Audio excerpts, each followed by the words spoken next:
Hello, hello everyone, and welcome back to my backyard. It is a beautiful Sunday and we have done yard work all day. So we're gonna have a barbecue in a little bit. I hope you're having a great day. It's beautiful and sunny. And so because I've been doing yard work, you're gonna have to just excuse the fact that I'm just being very casual today.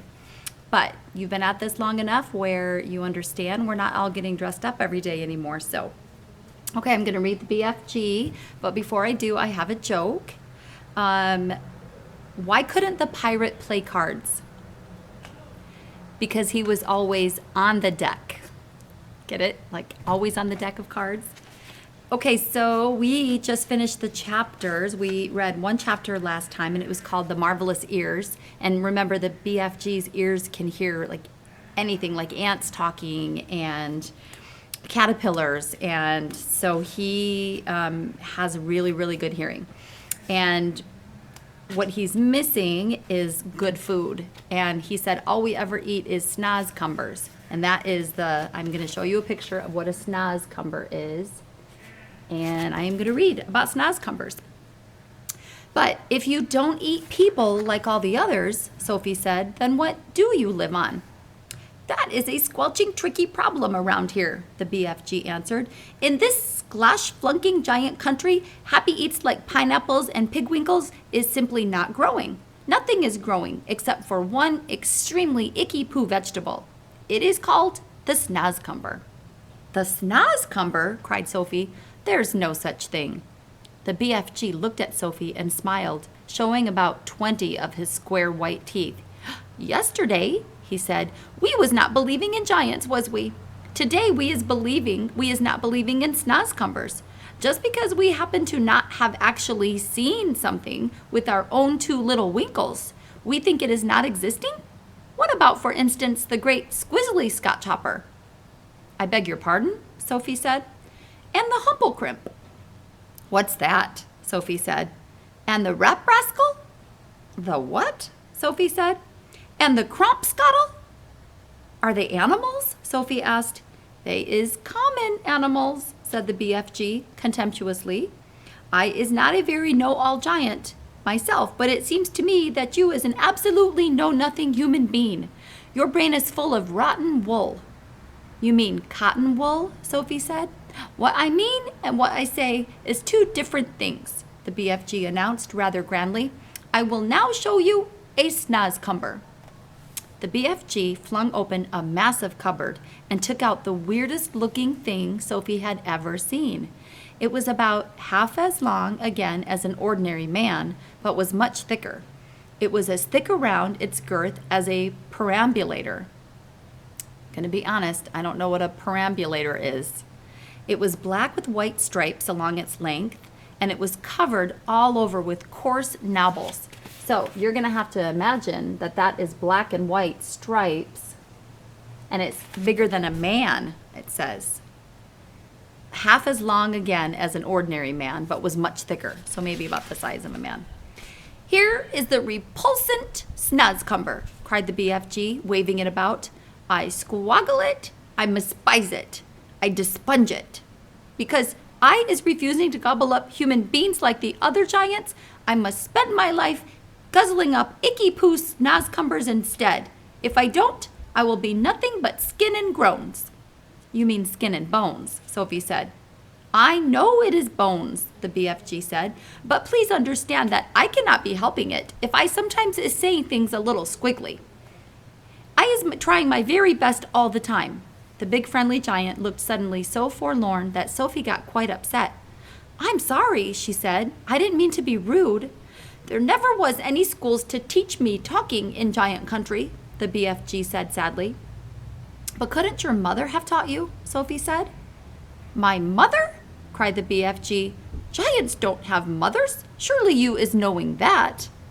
Whoever heard of a... Wait, I did not know that, Sophie said. Whoever heard of a woman giant? Shouted the BFG, waving the Snozzcumber around his head like a lasso. There never was a woman giant, and there never will be one. Giants is always men. Sophie felt herself getting a little muddled. In that case, she said, how were you born? Giants is born, the BFG answered. Giants isn't born. the BFG answered. Giants appear, and that's all there is to it. They simply appears, the same way as the sun and the stars. And when did you appear? Sophie asked. Now, how on earth could I be knowing a thing like that? Said the BFG. It was so long ago, I couldn't count. You mean you don't even know how old you are? No giant is knowing that, the BFG said. All I is knowing about myself is that I is very, very old and crumply, perhaps as old as the earth. What happens when a giant dies? Sophie asked. Giants is never dying, the BFG answered.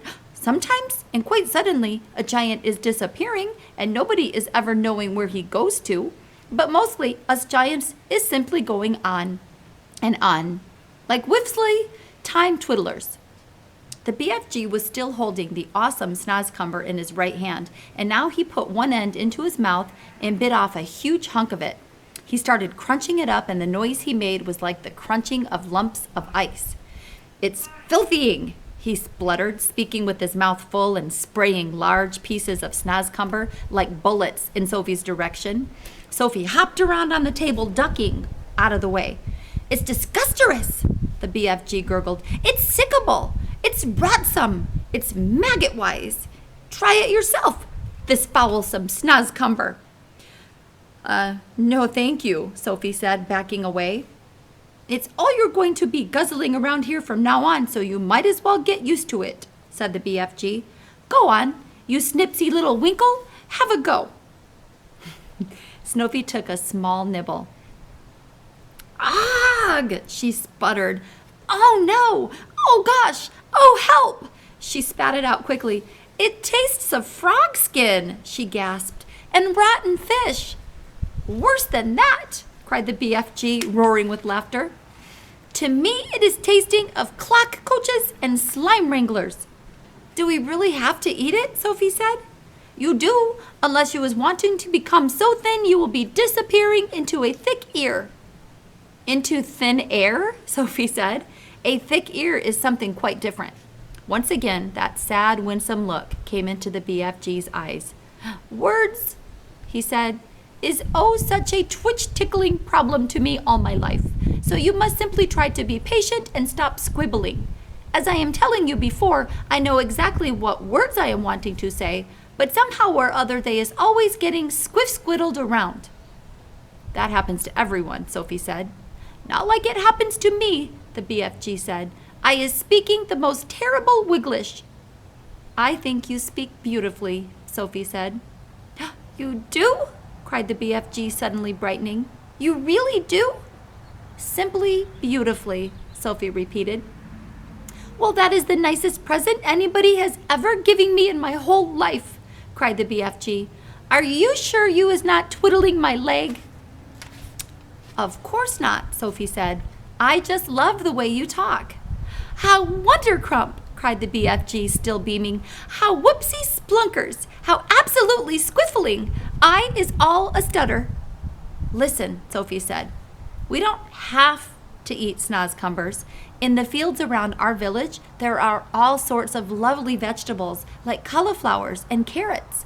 Why don't you get some of those the next time you go visiting? The BFG raised his great head proudly in the air. I is a very honorable giant, he said. I would rather be chewing up rotten Snozzcumbers than snitching things from other people. You stole me, Sophie said.